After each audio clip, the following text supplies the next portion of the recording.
How long wilt thou forget me, O Lord? Forever? How long wilt thou hide thy face from me?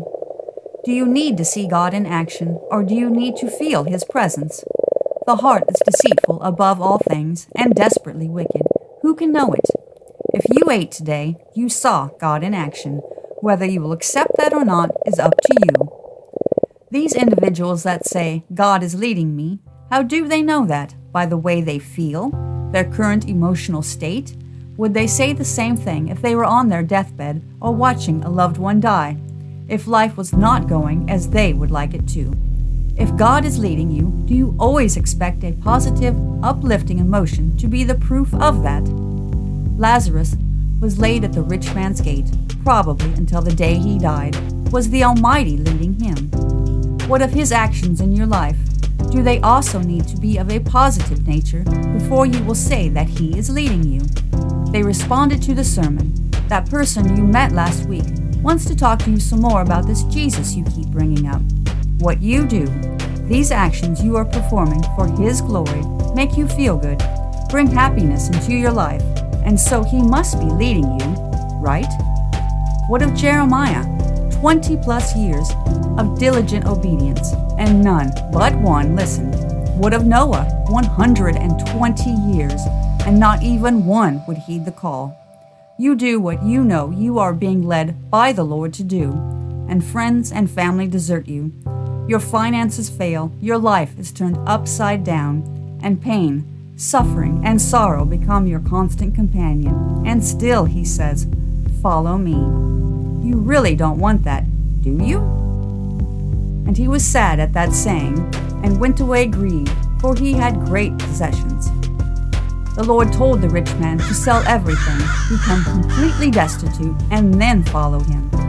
We want to stay beside the still water. We do not want to walk into the fire. We do not want to live in the valley of the shadow of death. We will serve as long as certain stipulations are met, ones that we have determined will bring upon us the least amount of inconvenience. Oh, but we love to hear the stories, do we not? How he had no place to lay his head, of some left everything, risking all to follow him. Many will serve him as long as they get to go home that night and sleep in their comfortable beds, as long as they get to keep their family, friends, and loved ones close by, as long as they can feel good about what they're doing, and their actions for him show some positive response from him, as long as they are not inconvenienced too much. Pain, suffering, trials, tribulations, just words, just a verse or two memorized. They would no more give up those conveniences that keep them content in the world than they would walk 5 miles to church twice a week. Not that I speak in respect of want, for I have learned, in whatsoever state I am, therewith to be content. Thy will be done, as long as I don't have to suffer too much, as long as the trials are not too difficult, as long as I can feel good about what you have called me to do. Do we have a bargain, Lord? A man's heart deviseth his way, but the Lord directeth his steps. We don't have to like what the Lord brings into our lives. We need to accept it as his will. We don't need to think that in some way this emotional suffering is going to benefit us somehow in the future. We need to understand that it is his glory that matters, not how we feel about the situation. Servants, slaves to Jesus Christ, do not get to set the rules. They are in no position to demand anything. They are to be obedient, no matter the possible consequences to themselves. They offer no advice, they give no counsel, they obey, or they are not servants. I want to leave you with something here, something that I would ask you to contemplate.